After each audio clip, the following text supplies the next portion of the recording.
আজকে তিনটা বিষয় নিয়ে কথা বলার জন্য উনি সকলকে ডেকেছেন। প্রথম বিষয় হচ্ছে ভারতে সহ সারা বিশ্বে বাংলাদেশ বিরোধী যেই প্রপাগান্ডাগুলো চলছে এগুলোর ব্যাপারে রাষ্ট্র হিসাবে আমাদের করণীয় কি, প্রথম বিষয়। দ্বিতীয় বিষয় হচ্ছে গত কয়েকদিন আগে আগরতলাতে বাংলাদেশের যে ডেপুটি হাই কমিশনারের যে অফিস আছে এটা আমাদের এই রাষ্ট্রের এটা ভাঙচুর করা হয়েছে, পতাকাকে অবমাননা করা হয়েছে। এই বিষয়ে কি করণীয় হতে পারে?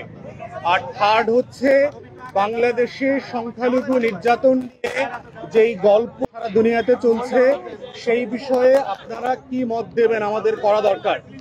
তো আজকের আলোচনাতে নির্বাচন কোনো আলোচ্য বিষয় না ছিল না।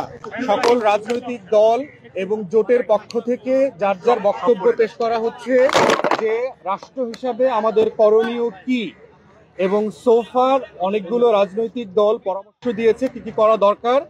আমাদের বক্তব্য হচ্ছে এই রাজনৈতিক দলগুলো যেগুলো মতামত দিয়েছে এখন পর্যন্ত এটার একটা সামারি আমি আপনাদের সাথে শেয়ার করছি। প্রথম কথা হচ্ছে যে বেশ কয়েকটা রাজনৈতিক দল আজকের আলোচ্য বিষয় না থাকার পরেও অন্যান্য বিষয় নিয়ে তারা বোধ করছেন যে সেবার একটা ঘাটতি সারা দেশে পরিলক্ষিত হচ্ছে, সেক্ষেত্রে সরকার কি ব্যবস্থা নেবে, কিভাবে কাজ করবে।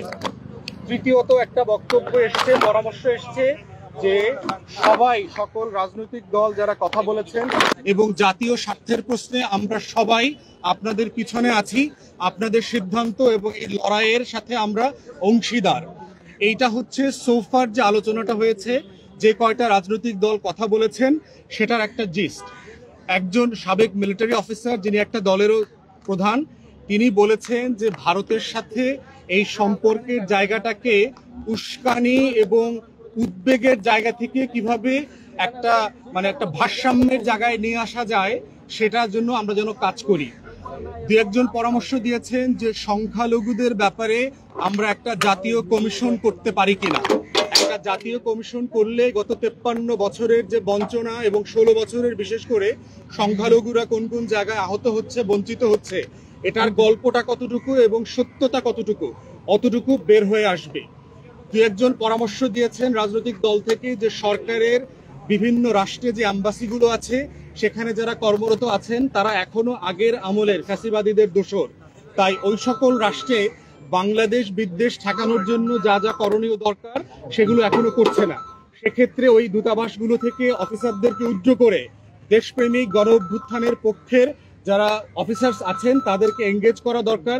এই যে আমাদের বিরুদ্ধে প্রপাগান্ডাটা হচ্ছে এটাকে যেন অ্যাড্রেস করা যায়। একটা পার্টিকুলার পরামর্শ এসছে, সেটা হচ্ছে যে রাষ্ট্রের পিআর প্রপাগান্ডাকে হ্যান্ডেল করবার জন্য একটা পিআর সেল করা দরকার, যে কিভাবে এই প্রপাগান্ডাটা বাংলাতে ইংরেজিতে আমরা কাউন্টার করতে পারি দেশে বিদেশে এবং বিভিন্ন টেলিভিশনের মধ্য দিয়ে। আমাদের দল এখনো কথা বলে নাই, তো আমরা অন্যান্য দল যারা কথা বলেছেন তাদের এই সামারিটুকু আপনাদের সাথে শেয়ার করছি। মিটিং এখনো চলমান, এখন নামাজের বিরতি হবার কথা, এরপরে মিটিং আরো চলবে। প্রধান উপদেষ্টা ওনার ব্রিফিং এ বলেছেন যে বাংলাদেশ রাষ্ট্রে গণ অভ্যুত্থানের জায়গা থেকে আমরা সামনে এগোবার কথা ছিল, কিন্তু একটা মহল আমাদেরকে আবার গণ অভ্যুত্থানের আগের জায়গা সেই ফ্যাসিবাদী জায়গাতে ফিরিয়ে দিতে চায়, নিয়ে যেতে চায়। আমাদের মতো একটা উদার প্রোগ্রেসিভ যারা লিডারশিপে আছেন তাদেরকেও তারা হিন্দু বিদ্বেষী, হিন্দুদের শত্রু, ইসলামিস্ট একটা রাষ্ট্র পরিণত হয়েছে, জঙ্গি রাষ্ট্রে পরিণত হয়েছে, এই প্রচারণাগুলো করেছেন। তো সেক্ষেত্রে প্রফেসর ইউনূস সকল রাজনৈতিক দলগুলোকে আহ্বান করেছেন আপনারা পরামর্শ দেন সবাইকে সাথে নিয়ে আমরা কিভাবে এই সিচুয়েশনটাকে কাউন্টার করতে পারি।